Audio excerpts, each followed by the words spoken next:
Welcome, seekers of stories, to Mythic Mundi.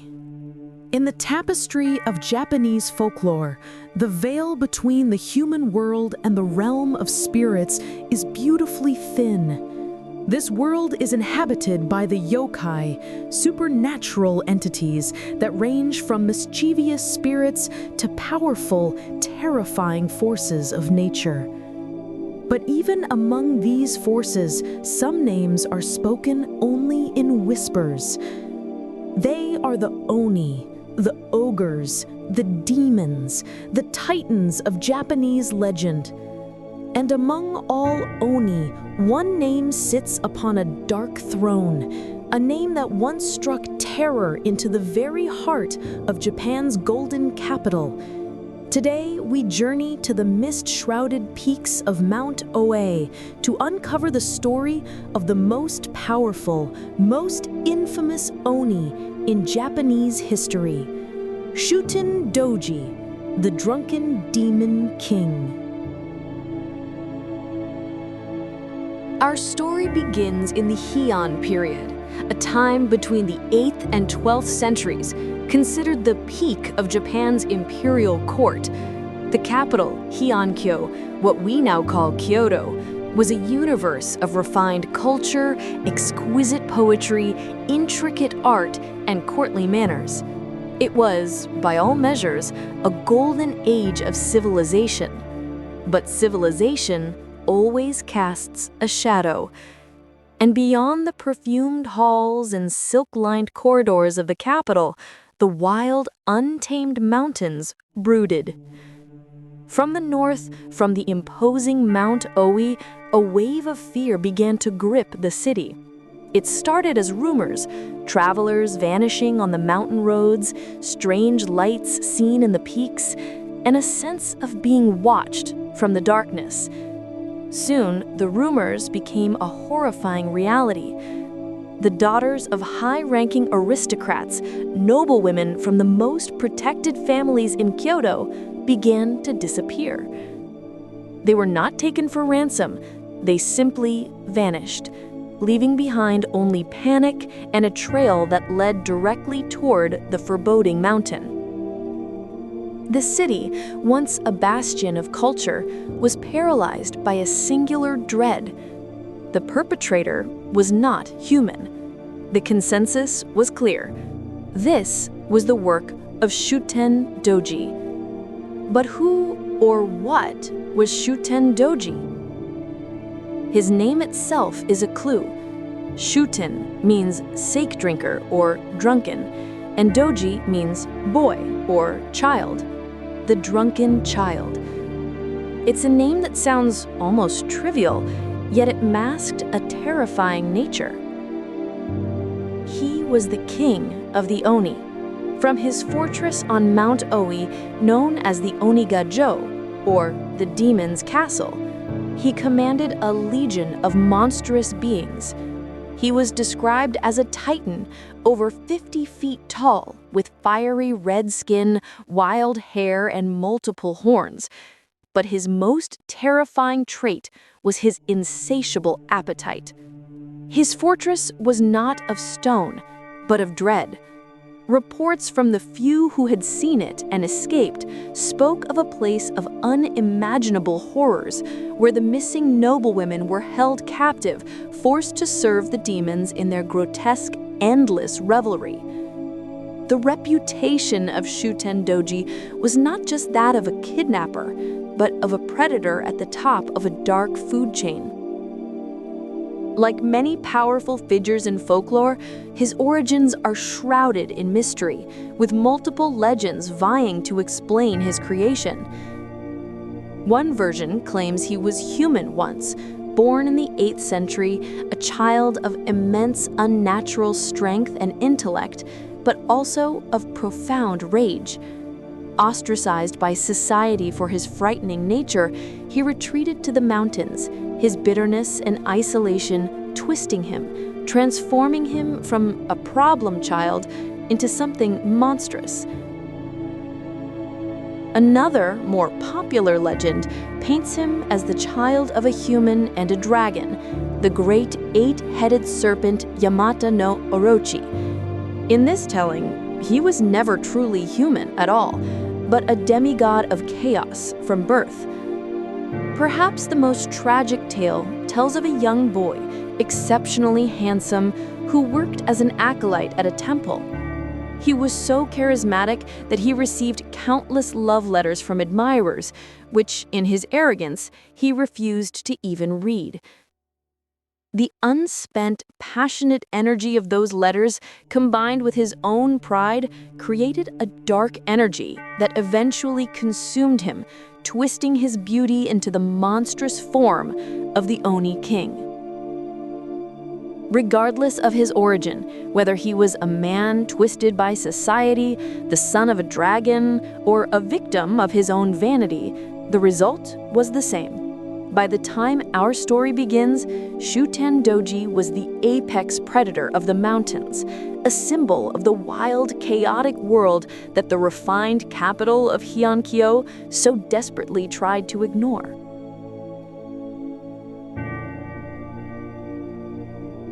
But the disappearances became too many. The fear became too great. The emperor himself, hearing the pleas of the noble families, knew that this shadow could no longer be ignored. The drunken demon had to be confronted. When a threat transcends the mortal, you do not send an army, you send legends. The court's desperation turned to one man, a warrior whose name was synonymous with courage and strategy, Minamoto no Raikō. Raikō, also known as Yorimitsu, was not just a samurai. He was the head of a prestigious warrior clan and the most trusted guardian of the capital. He was a man of both immense martial skill and deep cunning. And he did not work alone. Raikō commanded the Shiten-no, the 4 heavenly kings, his 4 most loyal and powerful retainers, each a hero in his own right.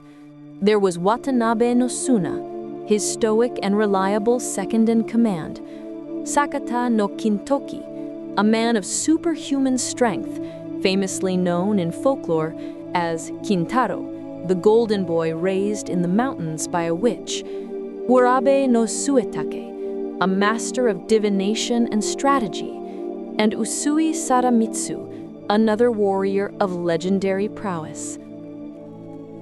Raikō knew that a direct assault on the demon's castle was impossible. Shuten-dōji's legion was too vast, his own power too great. Brute force would fail. They needed subtlety. They needed a plan. The heroes devised a daring infiltration. They would disguise themselves not as warriors, but as yamabushi, wandering mountain ascetics, Buddhist monks who practiced austerity in the wild. It was the perfect cover, as such holy men were often seen as neutral, separate from the world of politics and conflict. Before they departed, Raikō and his men made a pilgrimage. They visited the great shrines of Sumiyoshi, Yawata, and Kumano, praying not just for victory, but for divine guidance. The gods, it seems, were listening. As they began their ascent up the treacherous paths of Mount Oe, they encountered 3 mysterious elderly men. The men recognized the heroes' true purpose and offered them divine assistance. The first gift was a jug of special enchanted sake. This they called Jinben Kidoku Shu, God-transformed, poisonous sake. They explained its unique properties. To a human, it was a harmless, invigorating drink, but to an Oni, it was a potent toxin that would sap their supernatural strength and lull them into a deep, inescapable sleep. The second gift was a chain. The third, a helmet. These were not ordinary items, but blessed artifacts for the confrontation to come. Raikō and his retainers, their disguises secured and their divine gifts hidden, continued their climb. The air grew colder, the atmosphere more oppressive. They soon encountered a group of women, pale and terrified, washing stained garments in a mountain stream. They were the missing noblewomen of Kyoto. They warned the monks to turn back, confirming the horrors of the fortress. They spoke of Shuten-dōji and his lieutenant, Ibaraki-dōji, and the grim fate of those who were captured. This encounter solidified the heroes' resolve. Justice had to be done. Pressing on, the heroes finally arrived at the massive, iron-gated fortress of the Oni-ga-jō. They were brought before the Demon King himself. Shuten-dōji, lounging on his throne, was wary of the monks, but Raikō, playing his role perfectly, was humble and respectful. He claimed they were merely lost monks who had heard of the great lord of the mountain and wished to seek shelter. To prove their good faith and celebrate the hospitality of the Oni, Raikō offered to share the special sake he carried. Shuten-dōji, true to his name, was a glutton for fine drink. Seeing the monks drink it themselves, he assumed it was safe and quickly accepted. He and his entire band of Oni lieutenants began to feast, celebrating their new guests. The Oni, arrogant in their power, reveled, drinking cup after cup of the divine sake.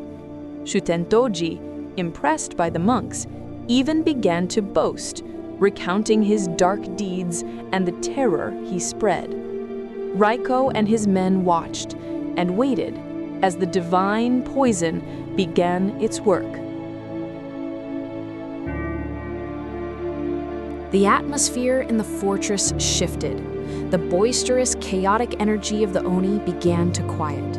One by one, the massive demons, including their powerful king, slumped over, overcome by a magical, unnatural slumber. The Jinben Kidoku Shu had worked. In an instant, the 5 men threw off their monk robes, revealing the gleaming armor and sharp blades hidden beneath. This was the moment. There would be no second chance. They moved through the silent hall, securing the fortress. The time had come to face the source of Kyoto's terror. They found Shuten-dōji, the great Oni king, completely immobilized by the enchanted drink. Minamoto no Raikō stood over the monstrous figure. He drew his legendary blade, the Chikakiri, blood drinker, and prepared to end the menace once and for all.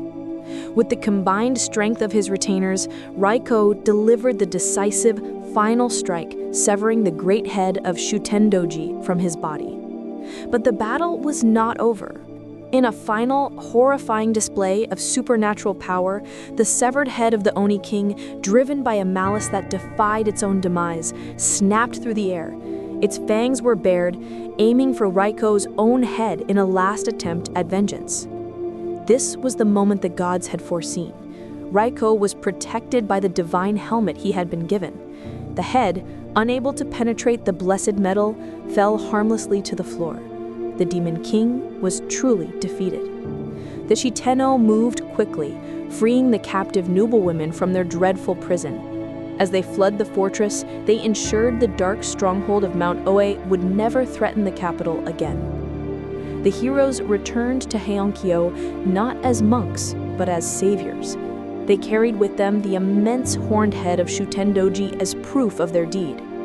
The city, which had lived in fear for so long, erupted in celebration. Order was restored. The shadow had been pushed back. But the story of Shuten-dōji does not end with his defeat. In fact, his defeat is what cemented his legacy. Why does this story from 1,000 years ago continue to captivate Japan? It is more than just a monster story. It is a story about the fundamental tension in Japanese culture, the conflict between the refined, orderly omote of the public face of the capital and the wild, chaotic, and dangerous ura, the hidden back of the untamed wilderness. Raikō and his civilized, strategic warriors represent the order of the imperial court. Shuten-dōji, the drunken demon, represents the raw, uncontrollable, and primal forces of nature that civilization constantly tries to subdue. But Shuten-dōji is also a strangely charismatic figure. He's not just a brute, he's a king. He's a symbol of absolute hedonistic freedom, living without rules or morality. This dark charisma has made him an incredibly popular figure, an anti-hero in the centuries of art that followed. His story became one of the most famous otogi-zoshi, a collection of prose narratives from the medieval period. It was adapted into countless no plays, kabuki theater productions, and, most famously, the stunning ukiyo-e woodblock prints by masters like Yoshitoshi and Kuniyoshi. Today, Shuten-dōji is everywhere, a recognizable icon in modern anime, manga, and video games, sometimes as a villain, sometimes as a misunderstood force, but always as a figure of immense power. The legend of Shuten-dōji reminds us that for every golden age of refinement and light, there is always a shadow brooding in the mountains, a wild primal energy that is both terrifying and, in a strange way, alluring. What story from myth and folklore do you want us to explore next? Let us know in the comments below. And if you wish to continue our journey into the Mythic Mundi, please don't forget to like, subscribe, and comment to support the channel. Thank you for joining us.